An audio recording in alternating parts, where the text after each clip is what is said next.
Ladies and gentlemen, this week on the Vinyl Guide, we are welcoming Mr. Josh Roush. Did I say that right? Josh Roush, yeah. Roush. Josh Roush. Sorry, my tongue's a little bit tied up this morning. A lot of in your name. Filmmaker, video director of the movie Wrong Reasons, which is going to have a screening at the Punk Rock Museum September 20th. That's a Saturday, so no one's got an excuse not to be there. Welcome to the show, Josh. Thank you for having me, sir. Appreciate it. All good, all good. So a lot's going on and a lot to cover here, and I think we'll have a guest join us here pretty quick. But I'm hoping so. Let's start with talk a bit about the film, Wrong Reasons. It is a punk rock thriller. Is that fair to categorize it that way? That's how it was coined. Honestly, it's more of a dramedy, if we're being honest, more than anything. But at its heart, it's just my love letter to punk rock. Mm-hmm. Tell me about your love for punk rock. I grew up in Southern Ohio in the sticks, pre-internet, and I think it was Beavis and Butthead's Do America. I caught, and I was in the front row, and there's a Rancid track that pops on. Here he is. Hey, babe. Hello. Can you hear us? Kids, now hold on. How's my sound? You sound good. Got this little mic on, but let me see you guys talk again. Yeah. Check one, check two. Yeah, you're good. You're totally good. All right, so I sound good? You sound good. Try singing a little bit. Let me get Hey man, this is me, Kevin Smith. So I was just badgering Josh about his love for punk rock here. And so Kevin, are you a bit of a punk rock? Were you raised with punk rock as well? Punk rock was in the background of my life, but certainly not the foreground. I was a pretty good Catholic kid who never even really argued with his parents or anything like that. My big rebellion was rap, hip hop. Run DMC broke right around the time I was coming into my own.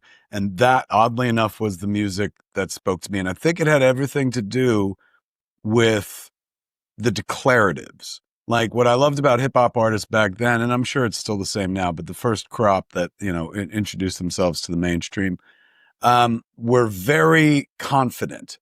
I'm the king of rock. There is none higher. As a kid from Queens, like that kind of declarative, I am this and I believe I'm that. The power of positive thinking absolutely appealed to me. But I have at my core a very punk DIY ethos. Like that's where Clerks come from. That's where standing outside of a thing for years and being like, that looks fun. And, never being invited into it because why would they? And then just deciding, you know what? I could do it. Like, who was it? Jason Reitman, the director, son of Ivan Reitman, who's made wonderful films himself. I was on a podcast with him once. We were talking about Clerks. And as I always do, believe me, like I wake up and I'm like, Clerks, it's the story of my life. Like if one word I've said more than my own name is probably Clerks. So he said, we were talking about the movie and he felt it was influential for him. And I was like, man, if I had to do it again now, like what I would ply now, knowing as a filmmaker, it'd be a better movie. And he was like, you can't do that. Number one, you can't do that. He's like, but number two, never do that. He's going, that movie is a punk rock song. It's like 4 chords and anybody can learn to play it. And more importantly, it makes people want to go sing. Like Clerks was the movie that launched 1,000 ships, just like, Velvet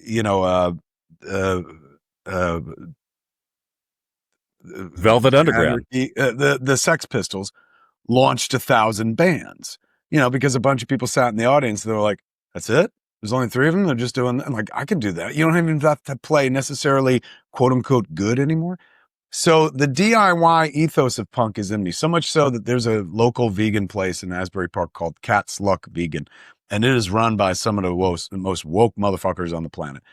You walk in, there's big signs that says punch Nazis and shit like that. They're tatted. They got fucking rings everywhere.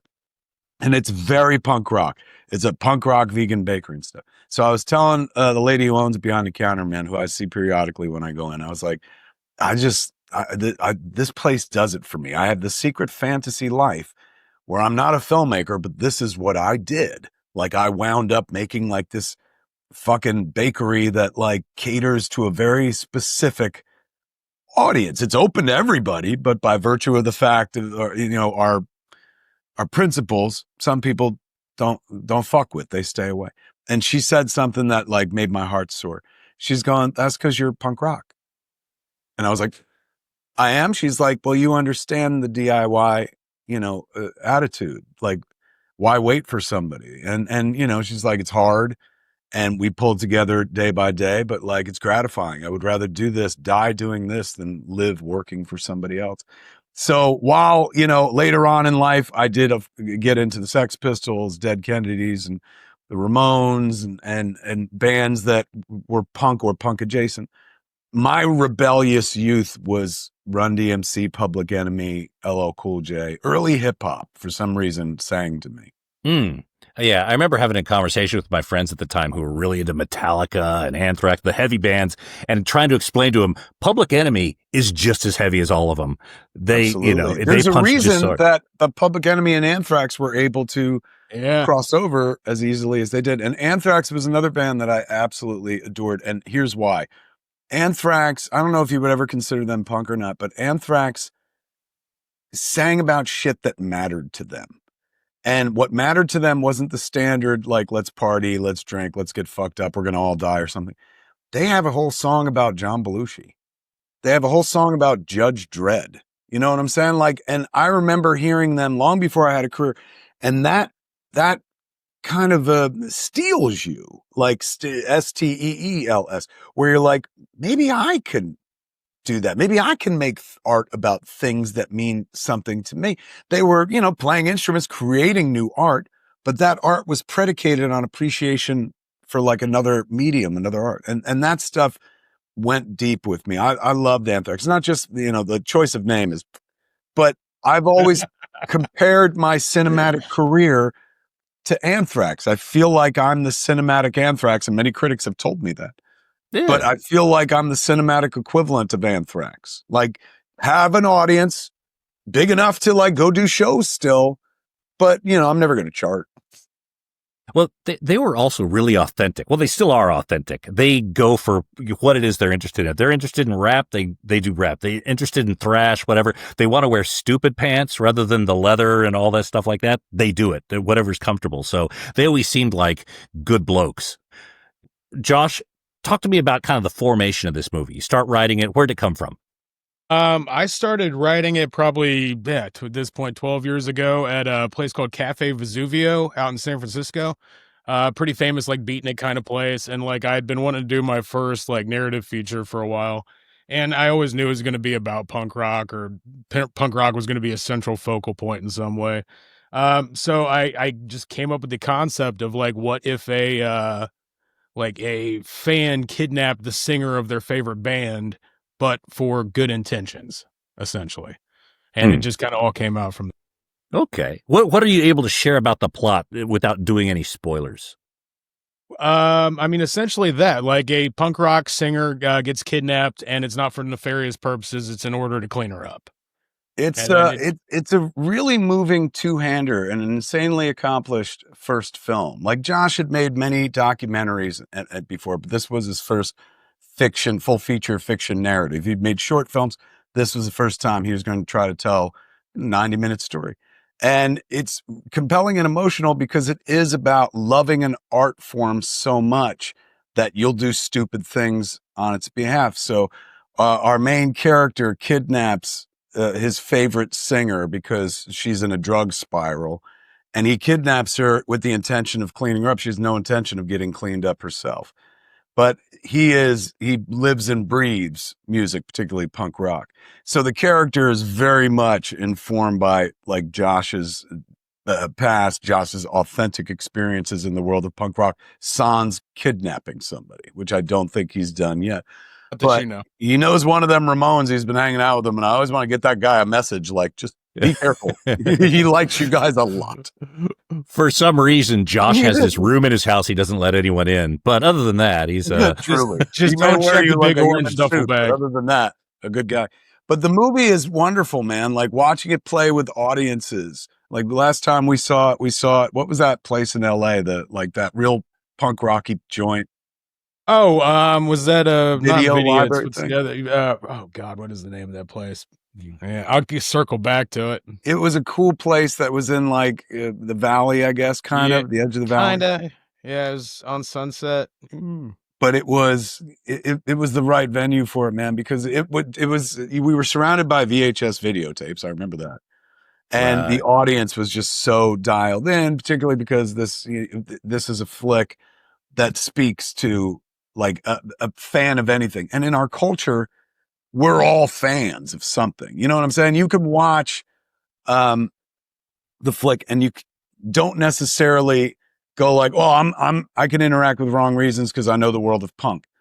You could still interact with the flick and be like, I understand Wrong Reasons because I'm a fan of something too. Mm-hmm. I mean, really, that's what it's about at its heart and whatnot. Yeah. Now, what are some of your favorite? Both of you. I was confusing it with the Parks doc. Yeah, I know. I was just gonna let it slide. Thank you. That's because I was sitting there going, I wasn't going to draw attention to it. Yes, I know, but we did play the last screening that we went to together was for Josh did a documentary about Michael Parks last year that he's been working on for like a decade. 10 years, yeah. 10 years. And watching that screen in that room was cathartic, man. Life's Lonesome Highway. Long Lonesome Highway. Thank you. But the last time we saw Wrong Reasons, like I saw it play at festivals, I saw it play at Smodcastle and whatnot. Audience connected to it, man, because I think any fan of anything can see themselves up there on the screen. Well, the Punk Rock Museum is the perfect place to be able to have that.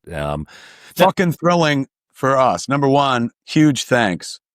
To be taken seriously by a venue that like means something to both of us, but this is Josh's temple. Josh doesn't believe in anything. He's got no religion. He's godless. This is his faith. And it's like, you know, it would be like a Catholic being recognized at the Vatican.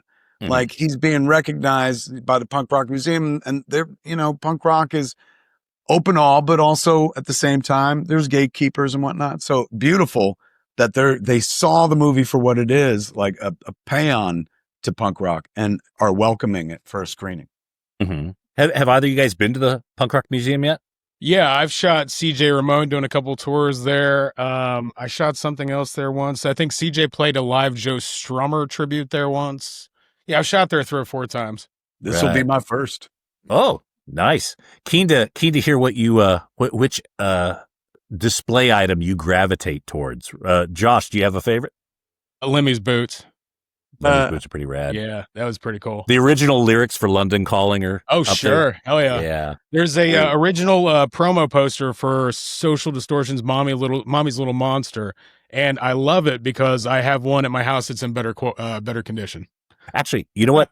There's an element, and I'll call it out for you, Kevin, in case you haven't seen it or heard about it. Are you familiar with the band Germs? Punk band? Okay.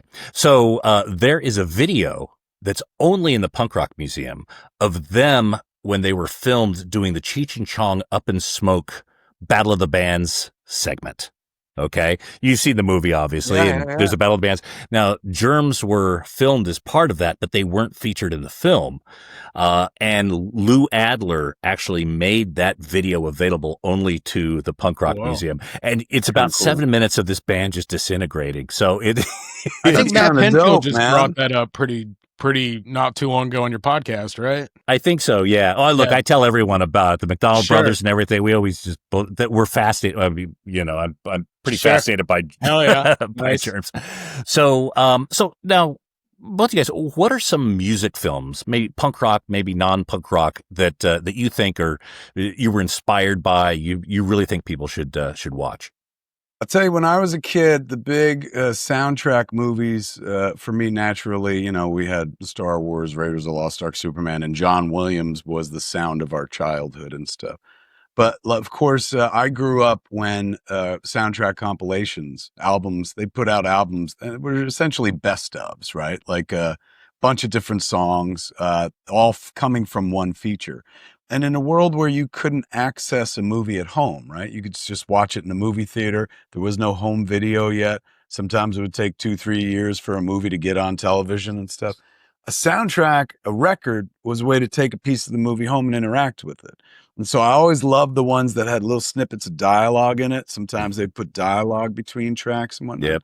But somebody who really curated their records and had an exquisite musical taste, a palette for all across the spectrums, was John Hughes. So I was a big John Hughes kid, Breakfast Club, Pretty in Pink, 16 Candles. Josh is shaking his head because he's not a John Hughes guy. But John Hughes would put together these soundtracks that collected songs from across, like a lot of new wave, but also like indie artists and stuff. And I'll never forget, he wrote in the liner notes, I think it was the Breakfast Club album or the Weird Science album. He said, music is never an afterthought with me. Every one of the songs that I use in a flick is written into the screenplay. And that's something that I rarely ever did. Like every once in a while, if you're opening a movie, like you know what the song's going to be, maybe you write it in there or you're building a sequence around it. But he knew every track that he was laying in there. So his albums were put together like almost like mixtapes that a boyfriend would give to a girlfriend or vice versa, because that's how passionately he felt about music. So I would always advocate any John Hughes soundtrack. It captures the essence of that entire era. I, as a vinyl person, more so than music as a child, I fucked with comedy so hard. My father would bring me records every morning as he got home from work. My dad worked at the post office from 11 o'clock at night till 7 in the morning. So he'd come back. He knew I loved comedy. I used to watch SNL from the first episode on. So he would bring me comedians' albums that he said he would buy at work from his friend at lunchtime. His lunchtime is 2-3 in the morning.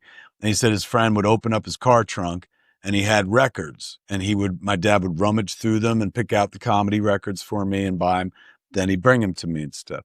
And it grew my, taste for comedy. Later on, it became useful because all that listening to George Carlin, once I wound up on a stage by accident in life, that helped. It all informed what I wound up doing. So when my father died, and this is going back 22 years ago at this point, when my father died, my brother and sister and I were sitting around eulogizing him. And I was just like, one of the best things that dad ever did for me, honestly, was he fostered my love of comedy. He would bring me those comedy records, man, every day. And when he got home from work, he would buy records from his friend Bernie McRae from the trunk of his car. And then he'd give me those comedy albums. And that really made me who I am today. And my brother and sister are looking at me all weird. And my brother goes, trunk of the car? I said, yeah, his friend Bernie McRae. He said Bernie McRae would sell the records out of the trunk of his car. And my brother goes, Kevin, Dad worked for the United States Post Office. All of those records were stolen from Columbia House. So remember, he used to be able to order like 1,000 12 for a penny. Yeah. My old man would just sit there and fucking like Laverne and Shirley on the bottling line, just pick up something, open it, and be like, comedy. Kevin will like this. That's how I built my vinyl collection. Theft. Straight from the government, ladies and gentlemen. Everyone that He's was not ordering... here to defend himself, so he can't. Well, look, in his defense, everyone who ordered from the Columbia Record House was probably stealing anyway. We were right? all.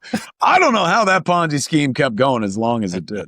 But for me, they didn't pay the artists. That's what happened. Truly. Coming into my own as an appreciator of music, like naturally, most of my vinyls, most of my records, as a kid, a lot of Disney, a lot of Batman storybook. But when you're a younger sibling, you inherit a lot of music. So your musical tastes are shaped by your older siblings. And my brother was the record guy in the house. So like my musical tastes reflect his from the age. And my musical collection was his for the albums he would leave behind when he went off to college or life. So a lot of Police, a lot of Squeeze, a lot of Talking Heads was mine. That was the first thing I took an interest in because the Burning Down the House music video really captured my imagination. And then I went on, we didn't have the internet, so you couldn't be like, who are these kids? But I fell in love with those RISD art kids, man. And I Talking Heads, Stop Making Sense was the first album, adult music album, not like a kiddie album and shit, but where you turn the page when you hear the beat, that I bought with my own money. But it was also, to be fair, at the tail end of vinyl, like when cassette was on the rise, and it was harder and harder. Do you remember the days where the record store went from nothing but vinyl to suddenly like vinyl and cassette. And then when CDs happened, the record section got very small. It's just wonderful to be around to watch the lifespan thus far, because it's not dead, right? Like there was a time where we all assumed records are done, but here you are thriving with a show about vinyl specifically, music and stuff in general, but vinyl specifically, because there's such an ardent audience for it. It's honestly the way that cinema is probably going, movie theater going. Because in a world where you can watch anything at the drop of a hat at your house, on a sound system, a picture that looks incredible, or if you just want to sit on the subway and watch on your phone, the going to the theater experience is diminished in terms of importance in the culture. But I think, like records, it's never going to go away. It's always going to have its place, and people will be willing to pay more for that experience, just like people are willing to pay more for an album now than they did back in the day. And I don't think it's ever going to go away, man. And I honestly feel like vinyl heartened me about that, because I've been around to watch the arc of its life. And, where it looked like at one point, well, that's dead. It's thriving at this point, man. Like, and just proves that you don't need everybody. There's a thing that they've been saying for years now. If you get 1,000 people on the internet who like will buy what you're selling, quit your fucking job. That is your fucking job now. So there are way more than 1,000 people out there loving vinyl and stuff like that. So I feel like when I look to vinyl and I look to record shops, the communal experience, this is like going to church for people that don't have a faith.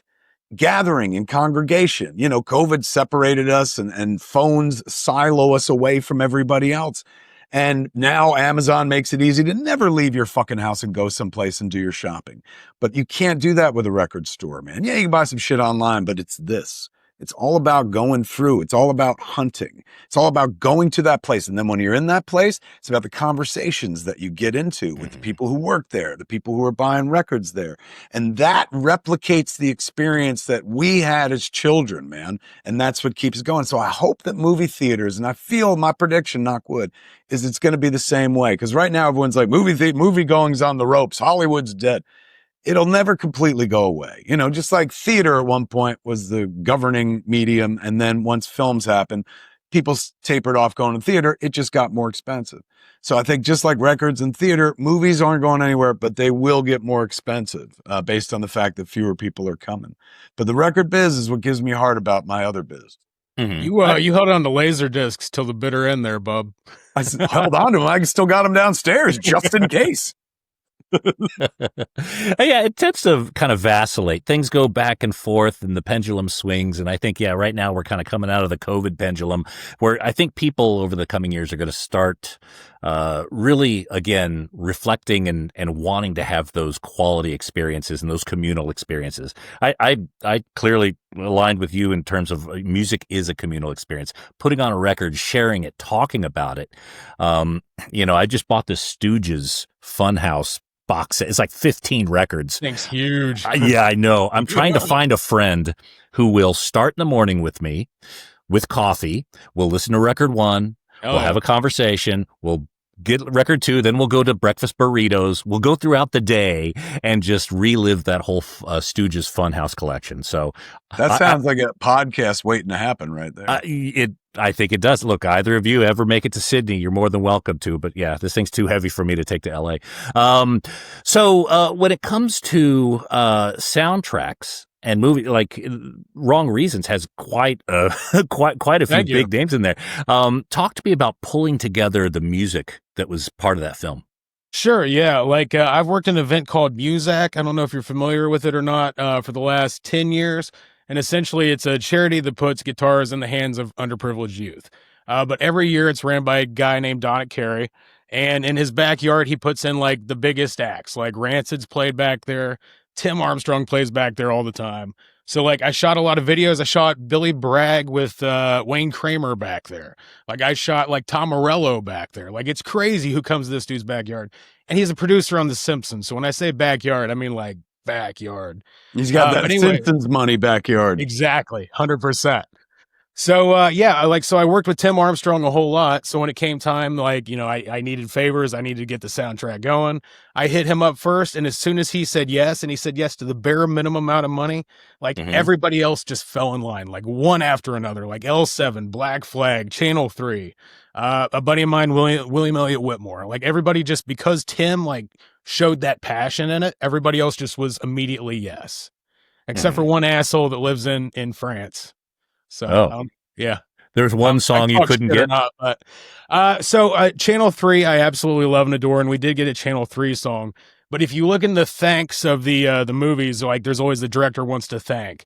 There's the director wants to shank because he owns the original copy of this, the original master rights, and it's Robbie Fields. All right.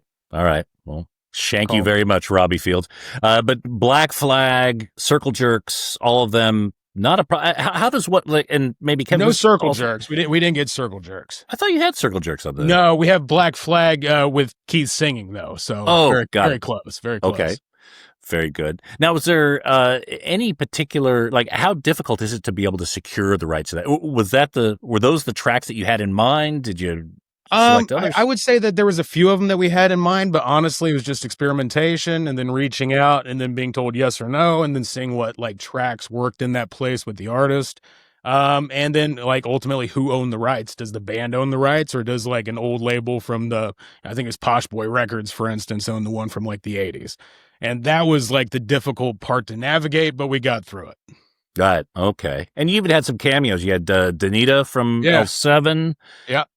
Who else did you have in the movie? Let's see. Who else did pop through? I mean, we had, it stars James Park, Ralph Garman, David Koechner. We had Darren Hayes in it from Savage Garden. He pops in at the very end. That was kind of cool. From the punk community, Danita was about as big as we got. Mm-hmm. We got Johnny Madcap, though, from Madcap. Okay. Yeah. Very good. Good friend of mine. Excellent. And now, what other punk movies do you pull inspiration from? I mean, anything by Penelope Spheris, for sure. I mean, she's the shining example of what that can be. I mean, Repo Man, that's another solid one. Mm-hmm. It's a very small subgenre of film that has to do with punk rock. So I just kind of wanted to partake in that little tiny area. Yeah, I would actually argue that he kind of defined punk rock cinema with Wrong Reasons. Mm-hmm. It's not the Smithereens, but it's a very small pool, and this is actually a 3-act story. Repo Man is not intentionally a punk rock movie; it just is a punk rock movie. This set out to be a punk rock movie about punk rock, and because of that, I think may define the genre. I can't think of another movie. I think there's very kind. It is a struggle. I think there's probably SLC Punk. Yeah, there you go. Kind of one. Yeah. SLC Punk. Have you seen Off? Free LSD? Not yet. No. Okay. Yeah, that's much more recent. What are some other music films that you draw from? Oh, I mean, I right here is my DVD bootleg collection. So honestly, I have everything from Live Cramps, from all the MVD stuff, Live from the Hospital. God, what was the Social Distortion one where they're on the road and Minor Threat pays a visit? That one's amazing. I mean, honestly, there's just too many to count. Yeah. Nirvana's Live Tonight Sold Out was absolutely astounding. Heavy Metal Parking Lot? No, I watched Heavy Metal Parking Lot last year again for the first time in a decade on, Night Flight. They got an app now. Remember Night Flight? Mm-hmm. So when I signed up and joined the Night Flight app, I went surfing through it, and their curated catalog is wonderful. But I saw Heavy Metal Parking Lot, and I was like, I hadn't seen that in a dog's age. And man, every generation should be forced to do that, to just go to a concert and shoot the local gentry, because what a document, a saved document from a snapshot in time that is. I mean, you can study that, man, the way that people study cultures and civilizations.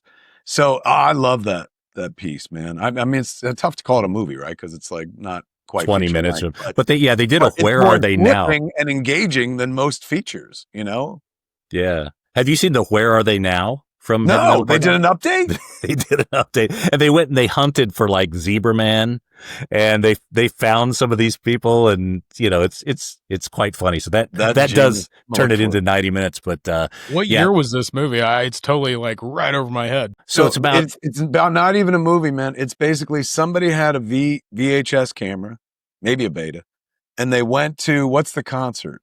it's Judas Priest in 1986 or 85, Okay. somewhere around there. So he just walked the parking lot and shot everybody who went to the concert, man. And it's spellbinding. Honestly, it's more gripping than most features because they doesn't even try to set up stories, and they just kind of happen in front of the camera.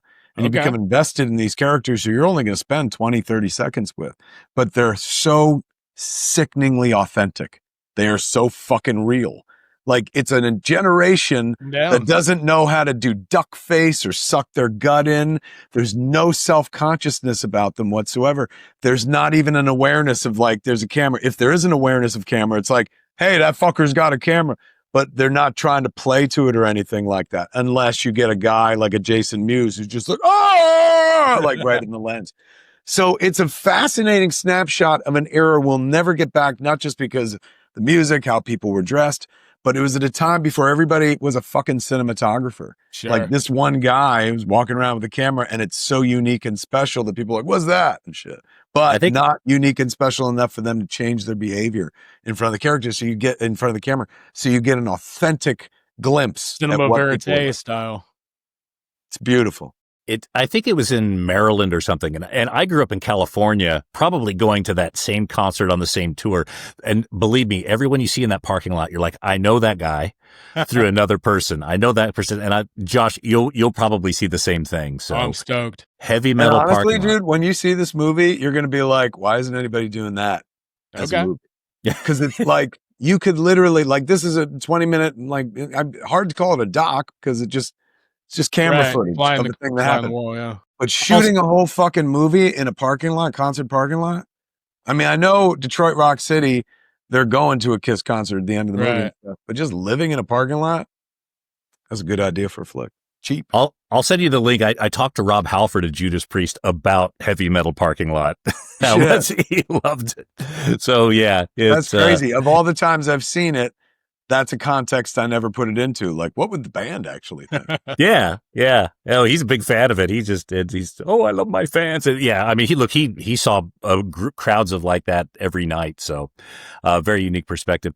So, with your soundtracks, Kevin, they're very colorful. Jesus Lizard, Jackson 5, that sort of music. I mean, very eclectic tastes in audio. Yeah. Yeah, the first one, Clerks, which people love that soundtrack, is definitely like a Gen X staple, in terms of, boy, oh boy, what a sampling of everyone that was breaking at that time. Look at that. It's on vinyl. That was, when we made Clerks, I had like 2 songs by a local group. Friend of mine, Scott Angley, had a band called Love Amongst Freaks. And, or Love Among Freaks. Love Among or Amongst? Love Among Freaks. And they did 2 tracks for it. And the rest of it, was just some incidental music that Scott Angley had composed. So Among Freaks, thank you. Yeah. So when the movie got picked up by Miramax, Sony came in and said, we want to do a soundtrack. And then they gave me like a big bucket of music to pick from. And that's this guy named Benji Gordon, who was our exec. A lot of that stuff his finger was on the pulse. He knew all those bands and stuff. He was the youngest one there, so they put us together. And I love that soundtrack. I'm not disowning it, but it's definitely more informed by what was popular underground and about to break at that moment in time, according to Benji. But it complements the movie wonderfully. Mallrats, same deal. Mallrats, his Universal Music Group, is making the soundtrack. So they give me a crate full of music. There are some tracks that I'm like, well, I like this song and stuff that are older songs, but they give me a bunch of music to go through. And I think Benji actually wound up working. No, Benji, I was at a CMJ. Remember CMJ, the college music channel? Right. Yeah. That they had in New York. So I went to the CMJ screening of Mallrats. And while I was there, I talked about the soundtrack because it was CMJ. And then Benji, who was our exec on the Clerks soundtrack, I'd said something like, this is my favorite soundtrack. And afterwards, Benji was like, come on, man, but Universal, that was how they did it. They're like, here's a bunch of music to pick from and stuff like that. Then Chasing Amy was definitely more informed by Dave Pirner. So Dave Pirner of Soul Asylum, who I knew from the Clerks soundtrack. I asked him to do a song and he's like, who's scoring your movie? And I said, nobody. And he goes, can I do it? And I was like, fuck yeah. And he'd never scored a movie before. So he put together a very interesting score, but it's almost like having a Soul Asylum score to some degree and stuff. And there's a couple Soul Asylum songs in the movie and then music that Dave was hip to and appreciated. And so it wound up on the soundtrack. Dogma is pretty much a score throughout. Howard Shore, beautiful music, the guy who would go on to do Lord of the Rings, win awards for the Lord of the Rings soundtracks. Mm-hmm. And then I think it's maybe when we get to like Jersey Girl, Clerks 2, Zack and Miri Make a Porno, in that quarter, where I start going like, these are songs I like that are on my iPod all the time. And those start winding up in the cut. What happens is when you're cutting the movie, and I like to edit my movies, you dump in temp tracks just so there's some music underneath. A lot of it is pie in the sky. You're never going to be able to afford, like sometimes you put a Beatles track under a scene knowing you're never going to try to get a Beatles track or something like that. Or sometimes you put Tusk by Fleetwood Mac in a scene. When I wrote the movie Tusk, I listened to the Fleetwood Mac song Tusk over and over on repeat. So when I was doing like a third act action sequence, just to cut it together, I used Tusk, man, the great boom, boom, boom, boom, boom, Mm-hmm. it was great, created a wonderful sequence to hang shots on and create this nice edit. The producers of the movie fell in love with the track and they were like, we're going to try to get the track. I was like, it's too expensive, man. I said, I dealt with Fleetwood Mac before, man. Like I tried to get a Fleetwood Mac track into Jersey Girl, Landslide. And they were like, you got to sit down with Stevie Nicks. She has to personally approve it. Whichever member of the band wrote it, they got to approve it. And that's before you even get to the price. And back then, Jersey Girl price for Landslide was $275, $300 for that track to use in the movie and stuff. So we had to arrange a screening for Stevie Nicks. Stevie Nicks showed up looking like Stevie Nicks from stage, like, layers, Welsh witch herself and shit. And I was like, oh my God, this is such a thrill. I said, my brother is a massive fan and he turned me into a Stevie Nicks fan when I was a kid. But I told him I was coming to meet you and he told me to tell you this. He says he's a gay man. He's married to another man.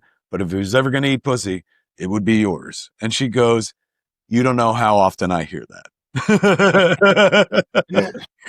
And so she came and watched Jersey Girl. I don't know if she loves it or not, but she was like, good enough. And she watched the whole thing, gave it its blessing. Then we were allowed to pay for the song, which was substantial. So I'd already dealt with Fleetwood Mac once. Tusk, after the producers like, we got to get that song. I was like, Fleetwood Mac's expensive, man. Like, we're going to try for it. So they went to look for the price of the song and they were quoted a price of $400,000. Just for the track, because Lindsey Buckingham controls that track because he wrote most of it. Right. Lindsey Buckingham wasn't even interested in watching the movie Tusk. He wasn't like, well, let me see it and I'll decide. He just put a cost prohibitive price on it because you can't flat out say no because someone else owns the publishing, right? So is the artist and the publisher. So he put a $400,000 figure out there, assuming that we would go away. And I would have went away because I'm like, $400,000. That cost more than the walrus costumes in the movie. It would have been the most expensive single element in the movie. More than I was paid to write the script, more than I was paid to direct the movie. Tusk, the song, which we couldn't use in trailers or anything like that, or use or incorporate in the score, just a one-time usage, was going to be that much money. And so the producers were like, we're going to stand by it. And they paid it, man. Lindsey Buckingham, I understood, was like really irritated. Because he was just like, God damn it. But, what are you going to say? No to $400,000? He gets half of that, right? Publisher gets half. He gets the other half. So, it's a movie that he'll probably never see. If I was the artist, I'd be like, go ahead. I'll never see it. Yeah. But he walked away raise with that fuck you price up. Exactly. You're not kidding. He put a fuck you price on it. And I was like, come on then. Fuck me. Fuck I you laid back. I threw my legs back and shit.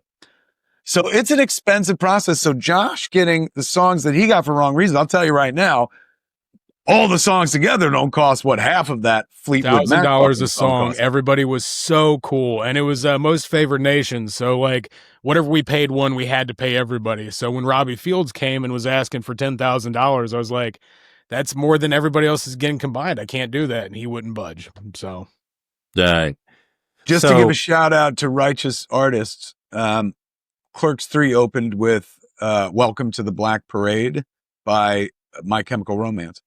And when we, I know Gerard Way, and he did a song for Tusk. He recorded a brand new composition of The Water is Wide. So I cut that song into the opening sequence. And then, in post, they reached out to, I guess, Warner Brothers carries their stuff. And they quoted like some really fucking unreachable price that like we were never going to be able to afford. So I called up Gerard and I was like, they're telling me it's this much. And he goes, give me 10 minutes and then call back. So I gave him 10 minutes and I called the Warner Brothers people back and they're like, 20 grand. And I was like, it pays to know people, man. That's right. That's in Australia, they call them mates rates. You got it. Mates rates. Yeah. Fuck yeah. I'm surprised with Black Flag, you had to deal with SST. You had to deal with Sestone music for Black Flag. And honestly, I dealt directly with Greg, and he was so easy, so incredibly easy. He was like so on board from right away. Like, and like Greg Sage from the Wipers are on the soundtrack. Right. He was another one. He's just like, can you just take it for free? I'm like, we actually have to pay you legally, but that's so sweet of you to even offer that.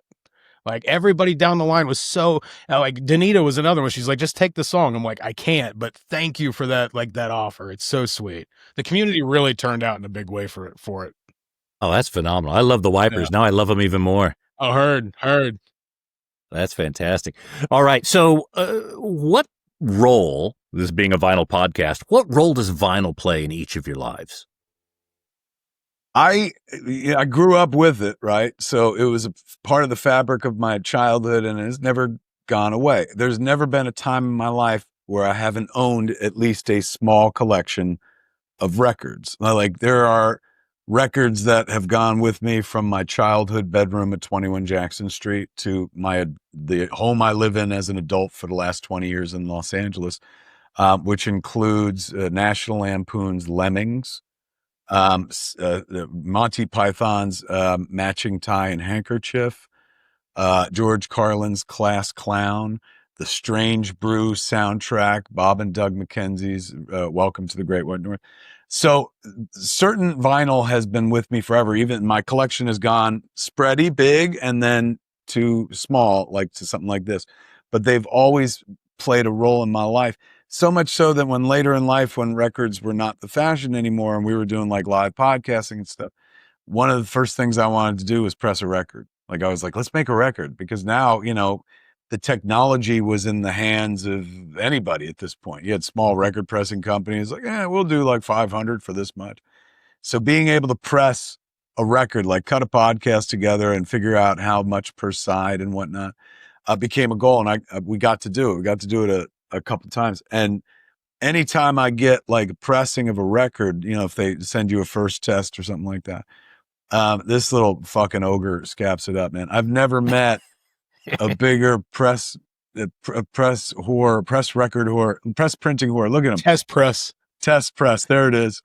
So that's the Jane Bob test press. Like he gets his hands on him, man. And he told me, he's the one that revealed, like, there's a whole market for that, dude. There's collectors, then there's collectors who go for that test pressing. I was going to say, because Josh, I know you're a bit of a record nerd, and today is the Orange County Record Fair in Buena Park. So I was like, is it? That. I was like, oh my God, he's missing that for this. I'm honored. He's a massive fan. This guy was moist to do this podcast.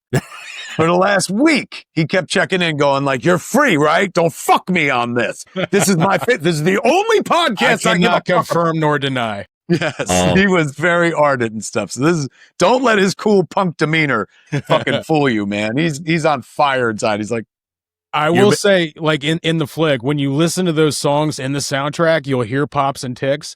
I like 24-bit 96 kilohertz ripped every one of my personal vinyls for the to use in the movie. That's the amount of nerd I am. Hardcore. And you want to know how much of a nerd I am? When I watched your film, I was like, wait a minute, that's a byproduct record that they're holding in their hand. I recognize that. Yeah. Okay. All right. Touche. So talk to me about your records, Josh. You seem to have an obsession.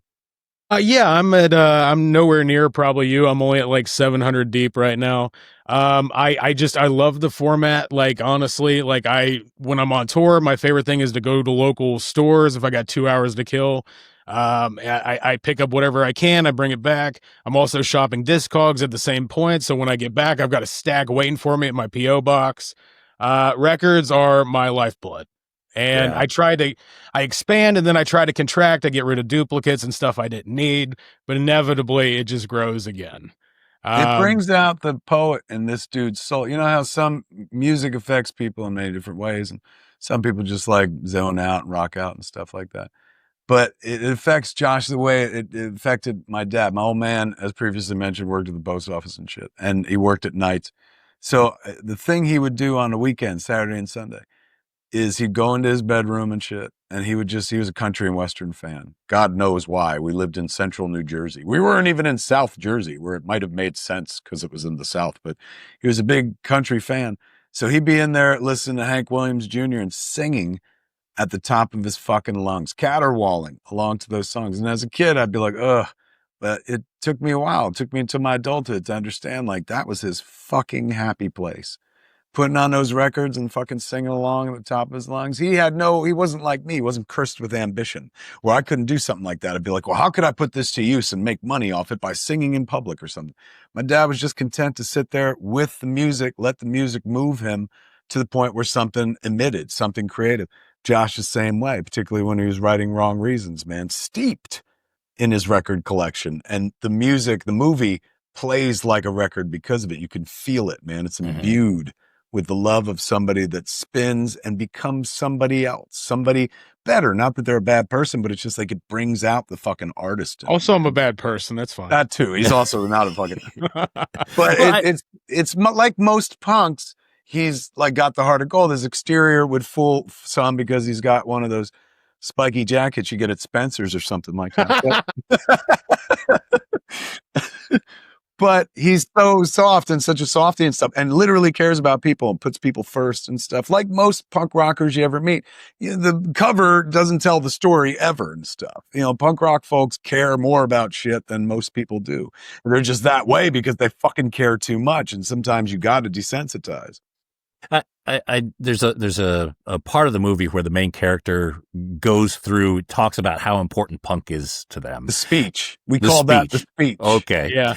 So during the speech, I remember watching that. I'm like, this came directly from the writer. There's a relationship, or there's something in that writer's life that made him, embrace this sort of music. Do you know what that is? Growing up in Ohio in the sticks and not identifying with anything around me until I found punk rock. Like, literally hoisted me out of depression, hoisted me out of Ohio, put me in Southern California in punk bands, like put me in touch with Kevin eventually. Like, it literally just changed my life in every conceivable way. So everything I have, I owe to that genre. And this was just my little way to kind of pay it back in some, tiny kind of microcosm way. Yeah. That's beautiful. It's such a great community, the punk community. Everyone, they're supportive. Yeah, you get your gatekeepers. You get Most that anywhere. But yeah, you get a couple assholes, like that guy who shanked you. But so what's next? What other projects are you working on right now, Josh?